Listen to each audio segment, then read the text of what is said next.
자, 오늘 배우셨던, 마지막 시간에 배우셨던 우리가 경기 변동에 대한 얘기인데, 자, 21번 문제 한번 보겠습니다.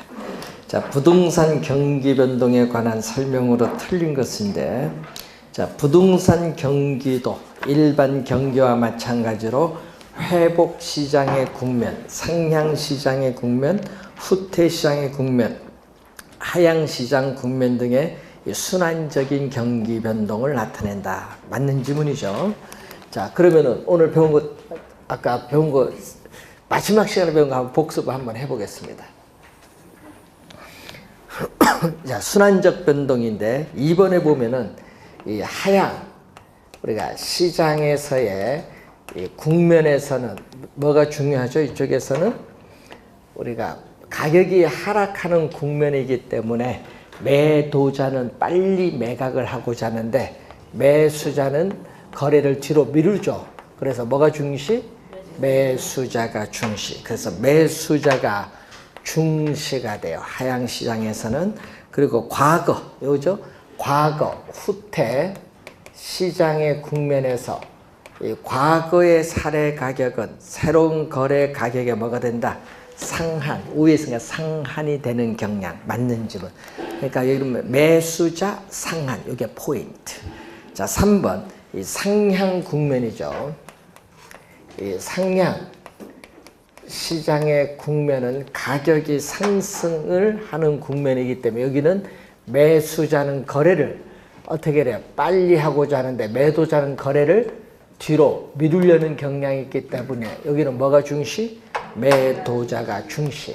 매도자가 중시되고 이 과거의 거래 사례 가격은 이 새로운 우리가 거래 가격 밑에 있으니까 뭐죠? 하한.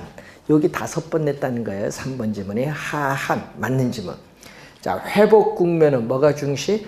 매도자가 중시되고 과거의 거래 사례 가격은 새로운 거래 비슷하면 기준 가격 바닥에 있으면 뭐가 돼? 하한이 되는 경향이 있다. 맞는 지문. 자, 후퇴 국면은 뭐가? 매수자가 중시되는데 과거의 거래 사례 가격은 새로운 거래 비슷하죠? 기준 가격대거나 어디 있다? 요 정점에 있을 때면 상한, 하한이 아니라 상한이 되는 경향. 5번 정답. 예, 그래서 시험 문제에 또 많이 나오는 내용들인데 안정시장은 어떻게 돼? 아까 안정시장은 부동산 가격이 안정적으로 가기 때문에 과거의 거래 사례 가격은 현재 새로운 거래에서 보면 뭐죠? 신뢰할 수 있는 거래 기준. 이것도 하나 확인해 두시면 되겠네요. 자, 5번이 정답이 되겠습니다. 자, 22번 문제로 갑니다. 자, 부동산 경기 변동에 관한 설명으로 틀린 것은 부동산 시장은 일반 경기 변동 같은 회복, 상향, 후퇴, 하향의 이 4가지 국면 외에 또 하나 뭐가 되고 안정시장이라는 국면이 있다. 맞죠? 안정시장은 일반 상품 시장에는 존재하지 않고 부동산 시장에 존재하는 고유시장이죠. 자, 이런 변동을 우선 무슨 변동이라고 하죠? 순환적인 변동은 지금 몇 개의 국면? 4개의 순환 국면이 되풀이돼서 반복되고 있는 겁니다. 자, 부동산 경기 변동 국면은 우리가 공실률, 건축 허가 건수, 거래량 등으로 확인할 수 있다. 예, 우리 경기의 측정 지표가 나오고 있습니다. 맞는 지문. 일반 경기 변동에 비해서 정점과 저점과의 진폭이 작다 하니까 틀린 지문이죠. 자, 여러분 경기 추세선에서 요 정점과 저점 사이의 길이가 진폭이죠. 진폭인데 부동산 경기 변동은 호경기에 일반 경기보다 가격이 많이 오르기 때문에 정점은 더 높고 불경기일 때는 어떻게 돼? 일반 경기보다 가격 하락폭이 더 크죠. 거래가 저조하기 때문에. 그래서 이렇게 부동산 경기 변동의 진폭은 일반 경기 변동의 진폭보다 크게 나타난다. 그 이유는 공급의 시차가 존재한다는 거예요. 자, 그래서 2번, 3번 정답이죠. 순환적 변동, 계절적 변동, 무작위적 변동 등의 모습이 나타난다. 이 순환적 변동 위에 다른 형태의 경기 변동도 나타날 수 있습니다. 자, 상향 국면에서 직전 회복 시장의 거래 사례 가격, 새로운 거래 가격이 뭐죠? 하한선, 하한선이 포인트. 맞는지 뭐. 자, 23번 문제 봅니다. 틀린 것. 부동산 경기는 지역별로 다르게 변동할 수 있으며 같은 지역에서도 부분 시장에 따라 다른 변동 양상을 보일 수 있다. 맞는 지문이 되겠습니다. 경기 변동 양상은 거의 뭐 다 다르다 이렇게 보시면 되겠죠. 부동산 경기 변동은 건축 착공량, 거래량 등으로 확인할 수 있다. 경기 변동의 측정 지표입니다. 부동산 경기와 일반 경기는 동일한 주기가 아니죠. 예? 주기가 뭐다? 부동산 경기가 일반 경기보다 2배 이상 길죠. 또 동일한 주기와 진폭이 또 같지 않죠. 부동산 경기가 일반 경기보다 진폭이 크잖아요. 규칙적, 반복적이 아니라 불규칙적으로 우리가 나타나죠. 그래서 틀린 질문 3번. 자, 부동산 경기가 상승 국면일 경우에 직전에 거래된 거래 사례 가격은 현재 시점에서 새로운 거래 가격보다 하한. 상승 국면일 경우에는 상승하는 국면일 경우에는 여기 하한이 된다. 하한. 자, 그래서 4번 맞고 5번 업무용 부동산인 경우 부동산 경기의 하강 국면이 우리 장기화되면은 뭐가 돼? 공실률이 증가하는 경향이 있다. 맞는 지문이죠. 5번 지문은 과거 14회 시험에도 한번 출제된 지문입니다. 자, 24번 문제로 갑니다.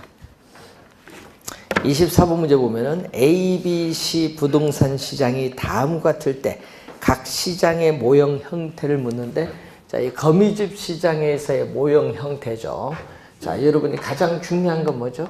수렴형이 안정적인 우리가 균형 조건인데, 자, 수렴형은 우리가 수요 곡선과 공급 곡선을 보면 이런 형태가 수렴형이에요. 수렴형.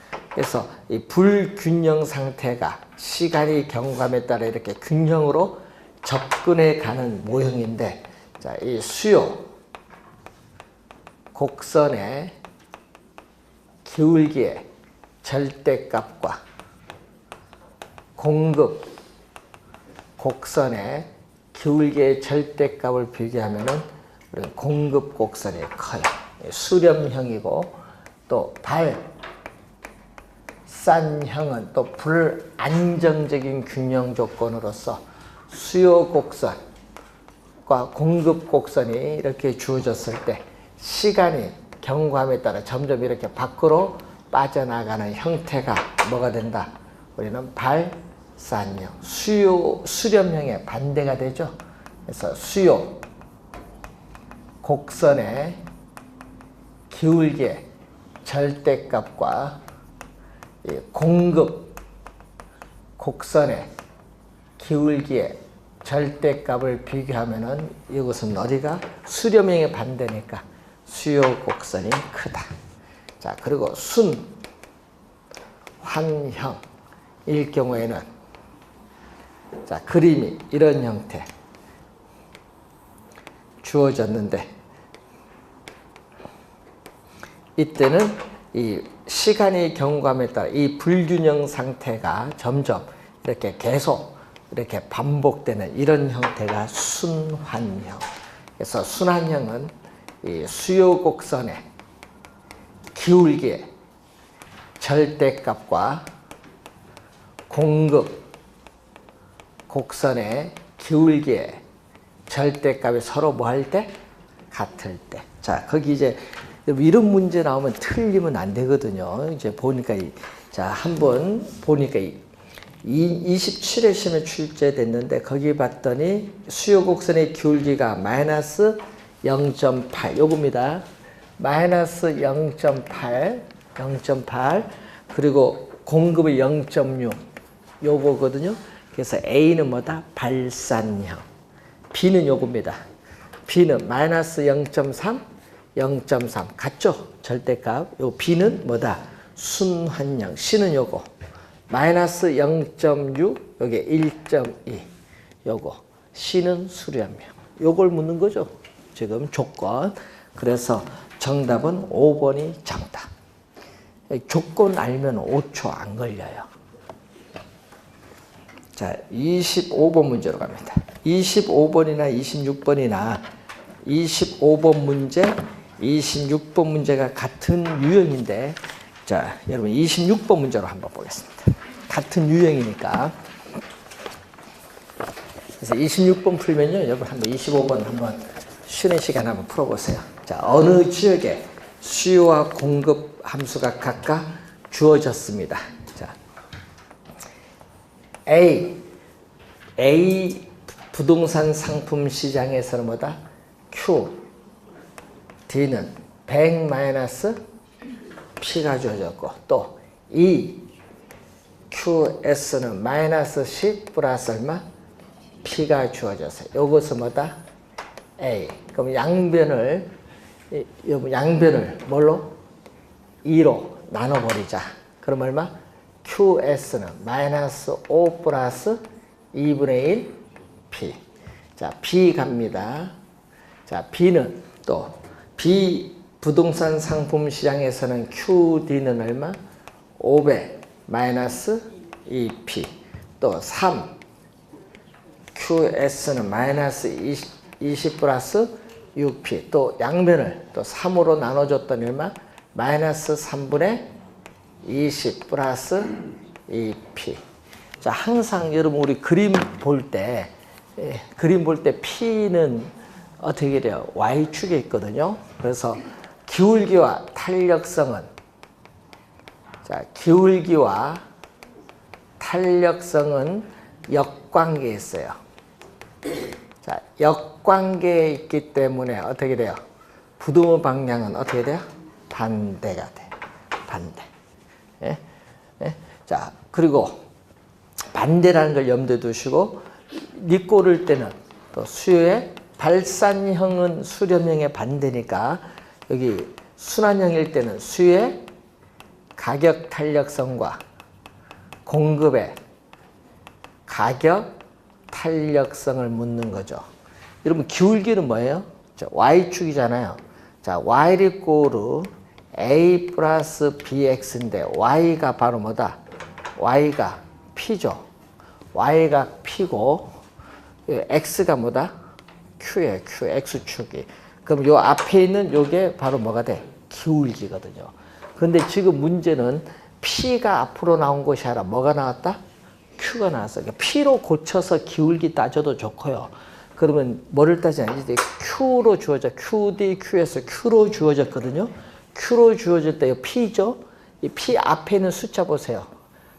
여기 마이너스 1, 요거 플러스 1. P 앞에 있는 숫자입니다. 지금 요런 형태, P가 Y축, Q가 X축 줄 때는 플러스 P가 기울기거든요. 요게 뭐다? 요거는 기울기야, 플러스 B가.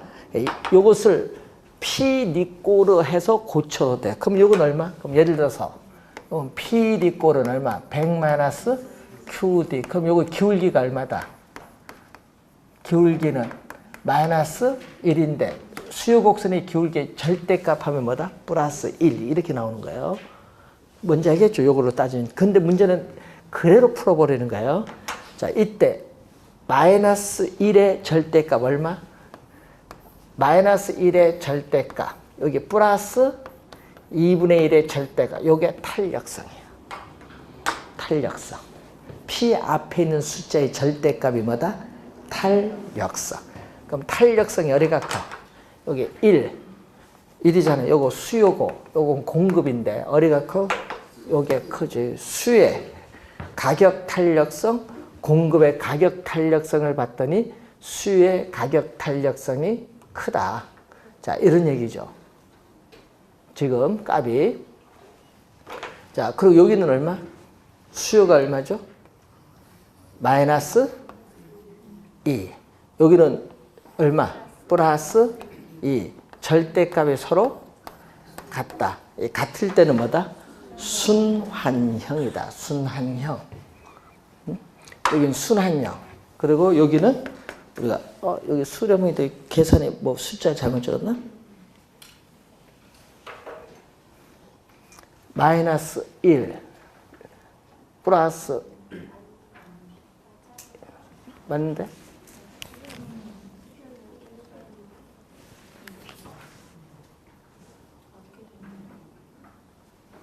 수의 각 QD는 100 마이너스 P QS는 EQS는 마이너스 10 플러스 1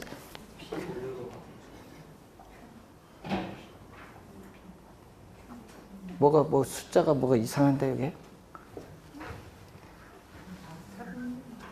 마이너스 1 플러스 2분의 1 P로 하면 맞는데 P 하면은 EQS 플러스 10 요거 기울기니까 수요 곡선의 기울기 공급 곡선의 기울기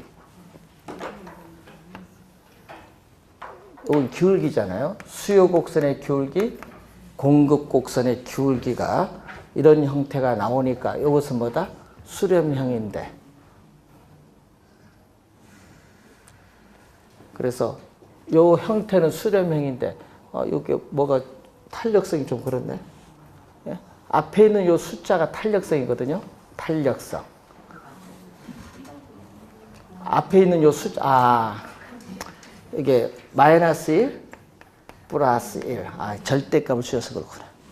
예? 그래서 탄력성이 여기 크니까 여기 뭐죠? 우리가 뭐가 돼요? 이게 수요의 가격 탄력성이 뭐가 돼? 수요의 가격 탄력성이 마이너스 1 요게 뭐다? 1이죠. 그래서 요게 크니까 뭐가 된다? 요건 기울기고 요거는 뭐다? 탄력성. 그래서 뭐가 된다? 요것은 요런 형태 여기 부호가 바뀌었나? 그러니까 좀 이상하네. 여기 부호가 바뀌어. 여기에서 뭐다? 수요, 공급이니까 어떻게 돼요? 우리는 수렴형. 그래서 1번이 정답인데 거기 또 하나가 나왔어요. 또 하나가 문제가 뭐 나왔죠? 수요의 교차 탄력성. A가 있고 여기 뭐다? B. 두 상품이 나왔는데 A 상품이 얼마죠? 가격이 5%. 분모는 가격인데 5% 상승했을 때 B는 몇 프로? 4% 하락을 했다. 이렇게 변동 방향이 반대로 가면 마이너스로 갑니다. 마이너스인데 5분의 4니까 0.8. 그래서 이 값은 0보다 작으니까 A, B 두 상품은 보완제 관계. 보완제. 그래서 요 두 가지를 같이 묶어서 작년에 출제를 했습니다. 자, 여러분이 요것을 기울기로 해서 고치면요. 한 번 더 쓰잖아요. 수식을. 한 번 더 쓰니까 바로 P 앞에 있는 숫자의 절대값이 뭐다? 예? 탄력성이다. 이렇게 생각하면 돼. P 앞에 있는 게 뭐다? 탄력성, 절대값. 그래서 계산해도 빨라요. 그래서 이 문제를 26번 문제를 20 앞에 5번 문제 한번 요걸로 한번 풀어보세요. 그러면 답이 바로 나옵니다. 자, 여러분 교재 33페이지에 1번 문제 봅니다. 부동산 시장에 관한 설명으로 틀린 것은 부동산 시장에서는 어느 특정한 지역에 국한되는 시장의 지역성, 지역 시장성이 존재한다. 뭐가 나온다? 우리는 부동성이라는 토지의 특성에서 우리는 국지적 지역 시장이 형성된다. 이걸 묻는 지문이죠. 자, 요거는 시험에 자주 출제가 되는 지문. 국지적 지역 시장을 형성한다. 2번. 부동산 시장에서는 정보의 비대칭성으로 인해서 우리는 정보를 많이 보유한 사람, 적게 보유한 사람으로 해서 부동산 가격의 왜곡 현상이 나타나기도 한다. 뭐 고가 아니면 저가 거래가 이루어질 수 있죠. 맞는 질문. 이 할당 효율적 시장은 자원이 효율적으로 배분이 이루어지는 시장인데 부동산 거래의 은밀성으로 인해서 부동산 가격의 과소평가 또는 과대평가 등의 가능성 높아진다. 3번이 정답인데 이 정보에 있어서 가치, 이 정보에 있어서의 가치와 정보 비용이 일치한다. 자, 이 정보와 가치와 정보 비용이 일치하게 되면은 초과 이윤 자체가 없다. 초과 이윤 자체가 없다. 예? 초과 이윤이 없는 이 시장을 우리는 전문용어로 자원이 효율적, 초과 이윤이 없는 이 시장을 할당 효율적 시장이야. 그래서 초과 이윤 자체가 없거든요. 그래서 초과 이윤이 할당 효율적 시장에서는 초과 이윤이 없기 때문에 우리는 과대평가,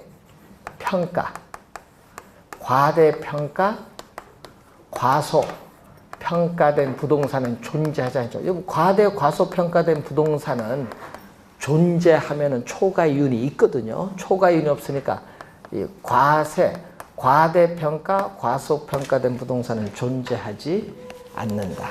3번 정답. 자, 4번.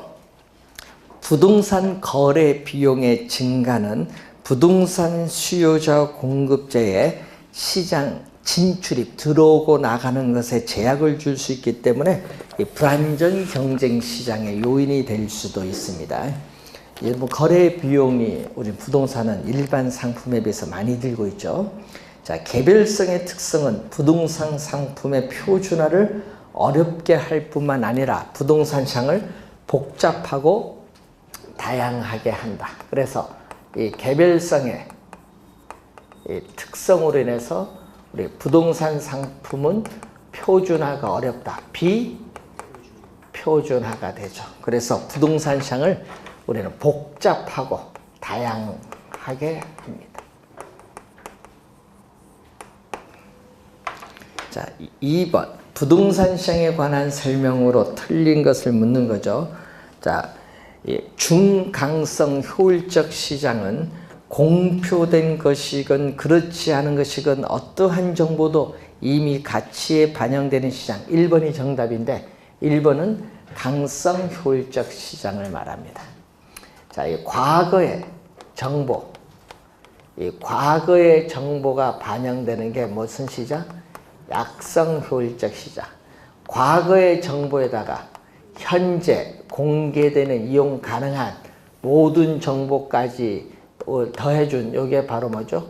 중강성 효율적 시장인데, 자, 요 두 정보는 우리가 공식적으로 우리가 발표된 정보, 이 공식적으로 발표된 정보뿐만 아니라 공식적으로 발표되지 않은 정보, 이 공표되지 않은 정보까지 시장 가치에 여기에 반영되는 시장을 우리는 강성 효율적 시장. 지금 뭐에 대한 개념? 강성 효율적 시장의 개념.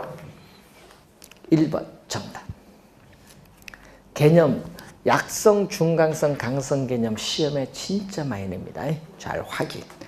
2번 부동산 시장에서의 정보의 비대칭성은 가격 형성의 왜곡을 초래할 수 있다. 맞고, 부동산 시장에서 우리가 기술의 개발로 부동산 공급이 증가하는 경우, 자, 여러분 2번에 3번은요 우리가 오늘 또 배웠던 내용입니다. 자, 수요의 가격 탄력성이 작을수록 밑줄. 여러분 작을수록은 비탄력적입니다. 말을 좀 바꾼 거죠. 수요의 가격 탄력성이 작을수록은 비탄력적. 작을수록 밑줄 긋고 그것은 비탄력적. 만약에 클수록 하면 뭐다? 클수록 하면은 탄력적. 자, 이런 형태가 주어졌습니다. 자, 지금 이게 균형이죠. 자, 균형에서 기술의 개발로 부동산 공급이 이렇게 증가를 하는 경우에 비탄력적인 가격이 이렇게 뭐다?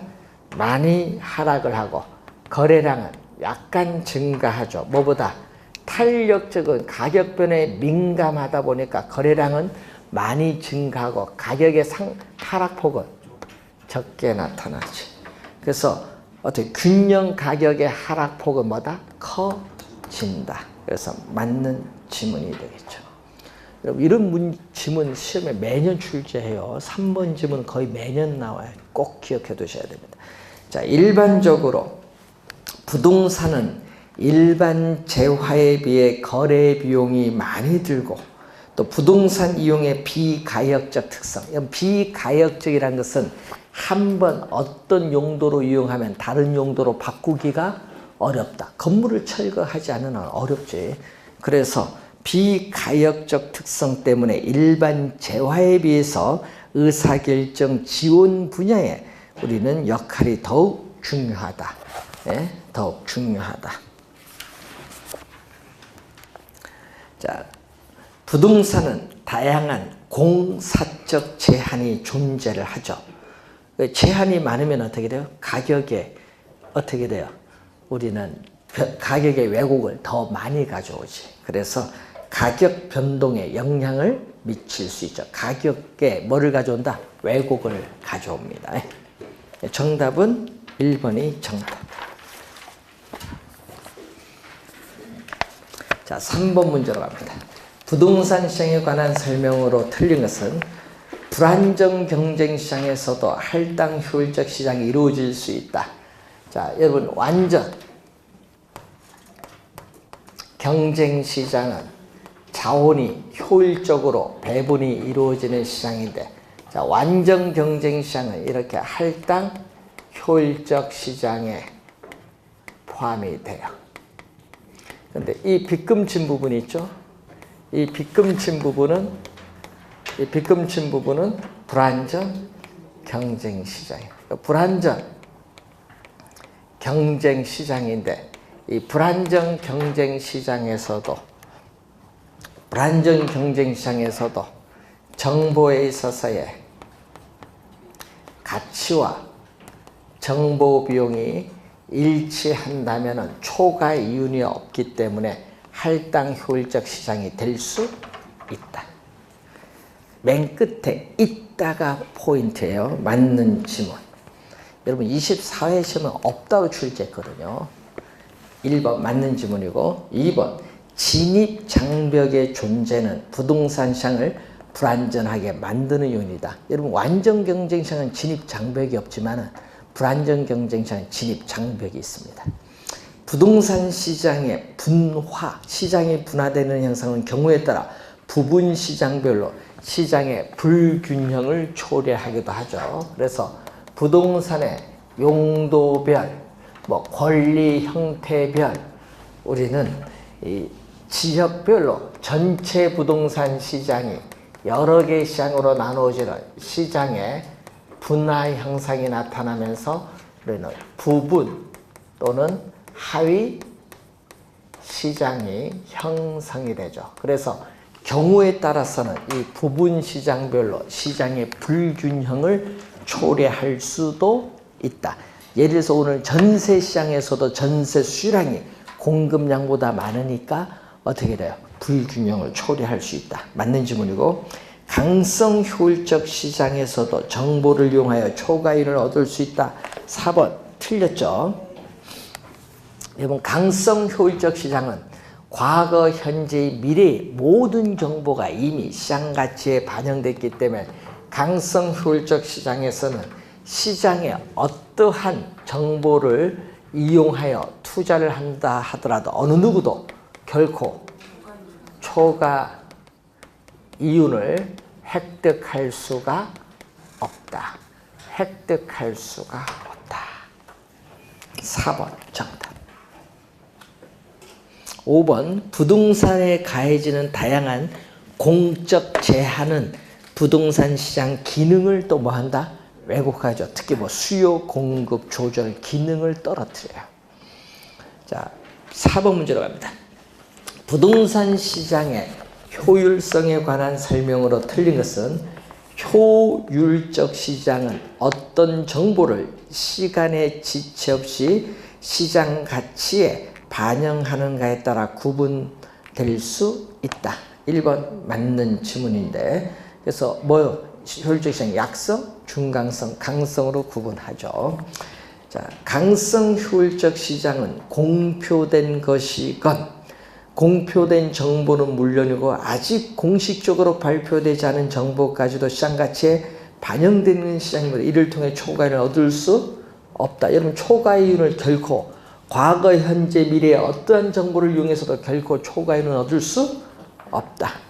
강성 효율적 시장은 완전 경쟁 시장의 가정, 완전 경쟁 시장의 가정 뭐죠? 완전한 정보. 예? 완전 경쟁 시장에서의 모든 정보가 시장에 공개되어 있다는 이 완전한 이 정보라는 가정에 뭐죠? 가장 잘 부합이 돼요. 가장 잘 부합이 되는 시장이다. 왜냐? 강성 효율적 시장은 정보를 획득하기 위한 비용이 존재하지 않기 때문에 가장 우리 근접하게 부합되는 시장. 맞는지만. 4번 약성 효율적 시장은 현재 시장 가치에 대한 과거의 역사적 자료를 분석하여 정상 이윤을 초과하는 이윤을 획득할 수 없다.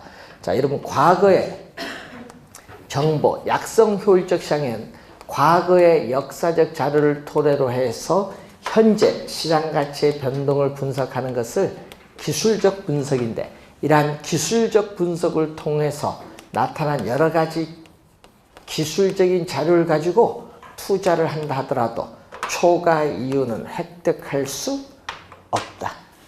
초과 이윤 획득할 수 없어요. 그런데 획득할 수 있다 하니까 틀린지 뭐. 4번 정답. 중강성 효율적 시장은 이거죠. 과거의 추세적인 정보뿐만 아니라 현재 공표되는 뭐죠? 정보가 지체 없이 시장 가치에 반영되므로 공식적으로 이용 가능한 정보는 공표된 정보거든요. 이용 가능한 정보를 기초로 또 뭐를 한다? 네? 기본적 분석을 하겠죠. 기본적 분석을 한다. 네? 이 기본적 분석을 하는데, 이 기본적 분석을 하여 투자를 하여도 우리는 초과 이윤은 뭐다? 또 획득할 수 없다. 초과 이윤 또 획득할 수 없다. 5번 맞는 질문. 자, 여러분, 항상 약성, 중강성, 강성은 개념뿐만 아니라 초과 이윤 얻을 수 있냐 없냐 시험에 자주 출제가 되는 부분. 자, 올해도 30회 시험 좀 중요하니까 다시 한번 확인해 두시면 되겠습니다.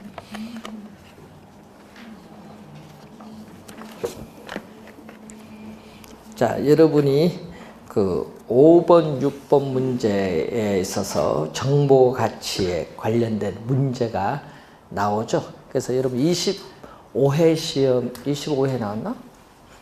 예? 나오고, 그 다음에 또 작년 29회 시험이 나오는데, 29회 시험은 우리 25회는 1년 후로 나오고, 작년 시험은 2년 후로 나왔어요. 연도가 좀 다르거든요. 그런데 문제는 작년에 마지막 9월달 풀 때 2년 후로 풀어줬거든요. 그때 모의고사 우리 9월 특강을 하면서 거기에 숫자를 바꿔서 바로 출제를 했어요. 여러분, 원래 안 나오겠죠? 원래 안 냅니다. 계산 문제. 작년 냈는데 원래 왜 내? 네. 그래서 정보 가치 계산을 하지 않으셔도 돼요. 원래 출제하지 않습니다. 자, 7번, 8번 문제가 레일리입니다. 레일리. 자, 레일리는, 자, 상권 분석 모형의 레일리는 소매 인력의 법칙이다. 자, 이 소매 인력의 법칙이 이 레일리야, 레일리. 그래서 뉴턴의 만류 인력의 법칙을 응용한 건데, 여러분 작년 시험에는 요 중력 모형을 출제했어요. 작년 시험에. 그래서 두 도시 사이에 위치하는 소비자에 대해서 상권이 미치는 영향력의 크기는 두 도시 크기, 두 도시 크기 뭐에 비례하죠? 인구에 비례하고 이 상권의 경계인 이 분기점으로부터 거리 제곱의 반비례. 여러분 거리 제곱이 나오면요 반비례입니다. 자, 작년 시험에 또 요걸 출제했거든요. 시험에 29회 시험에도 우리가 출제를 했는데 요 시험에 많이 나와요. 한 요것도 한 4번 정도 안 나. 여기 비례 반비례. 작년에 요거 바꿨잖아요. 여기 뭐다? 반비례 비례 출제인데 그게 작년 정답이었어요. 작년은 말로 출제했거든요. 그러니까 요건데 그럼 고객을 끌어당기는 힘을 뭐죠? 유인력인데 비례는 뭘로 간다? 비례는 분자로 가고 반비례 거리 제곱이죠. 반비례는 뭘로 간다? 분모로 간다. 자, 그러면은 이 문제는 다 똑같은데 7, 8번 문제 중에 여러분이 하나 풀어봅니다. 자, 거기에 8번 문제 하나 풀어봅니다. A, B 두 도시 사이에 C 도시가 위치한데 A 도시 인구수는 요거죠. A 도시의 인구수는 얼마? 40만 명이 주어졌어요. 자, 그리고 B 도시의 인구수는 10만 명이 주어졌는데 이렇게 직선 거리입니다. 자, 이때 C 도시와 A 도시 간의 거리는 얼마? 10km고 이 C 도시에서 어디까지? B 도시까지 거리가 5km다. 자, 이때 C 도시 인구는 얼마? 5만 명이 주어졌죠. 그러면 이 C 도시에 5만 명인데 문제는 C 도시 인구 5만 명은 모두 구매자이고 A, B 도시에서만 구매하는 것으로 가정한다. 그럼 A에 이 5만 명 중에 몇 명이 A로 물건을 사러 가고 나머지는 몇 명이 B에 가느냐. 이 소매 잠재력의 상대적 크기를 나타내. 몇 명 가면 상대적으로 몇 명 가느냐. 자, 상대적 크기는 분모 분자로 가요. 상대적 크기. 그럼 A 도시로 몇 명 물건 사러 가느냐. 예? 여러분 A 도시로 몇 명 물건 사러 가느냐. A 도시로의 인구 유인 비율 대 B 도시로 몇 명 가느냐. 그러니까 A 도시로 몇 명 가면 상대적으로 몇 명 가냐. 이걸 이런 분수식으로 표현해. 또는 비례식. 여러분 이 얘기죠. B분의 A를 우리는 비례식으로 나타내면 A 대 B야. 예? 그러니까 비례식으로 가는 건데 그럼 A 도시로 인구 유인 비율은 A 도시 인구의 뭐다? 비례. 40만 명에 비례하고 요 분기점으로부터 요 거리의 제곱의 반비례. B 도시로 인구 유인 비율은 B 도시 인구 얼마? 10만 명에 비례하고 분기점으로부터 거리 5의 제곱의 반비례. 요걸 항상 요 식을 적을 줄 알면은 계산이 다 된다. 계산인데, 자, 오늘 탄력성 배울 때 요 2개 곱한 거 있죠. 내항의 곱은 10의 제곱은 100 곱하기 10만 명. 내항의 곱은 뭐도? 분모로 가고, 외항의 곱 5의 제곱 25 곱하기 얼마? 40만 명을 뭘로 간다? 분자로 가요. 자, 그러면 요거 10만 명, 40만 명 약분하면 요거 4죠. 25, 100 약분하면 4요. 4분의 4는 1. 그러면 요걸 분수식을 비례식으로 나타내면은 A 대 B는 1대 1이야. 분수식으로 나타나면은 그러면 A 도시로 몇 명이 가냐? 인구, 유인. 예? 유인 인구는 A 도시로 유인 인구는 C 도시 5만 명에 몇 프로 간다? 5만 명에 1 더하기 1. 1 더하기 1. 2분의 A는 1. 얼마? 2만 5천 명이 가고 B 도시의 유인 인구는 또 5만 명에 또 얼마죠? 1 더하기 2죠? 2의 B는 얼마? 1. 25,000명.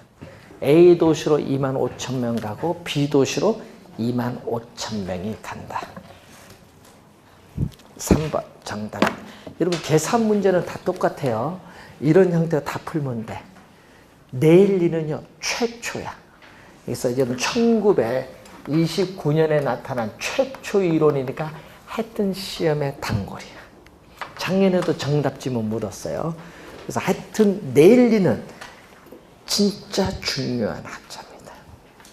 만약에 올해 시험에 계산 문제 나오면요 내일리 아니면 허프 둘 중에 하나야. 계산 문제는.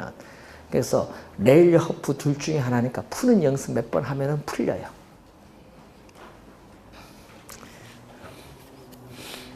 자, 우선 내일리 중요한 학자입니다. 자, 그래서 여러분이 38페이지에 이제 9번, 10번은 이제 누구의 이론이냐면 허프.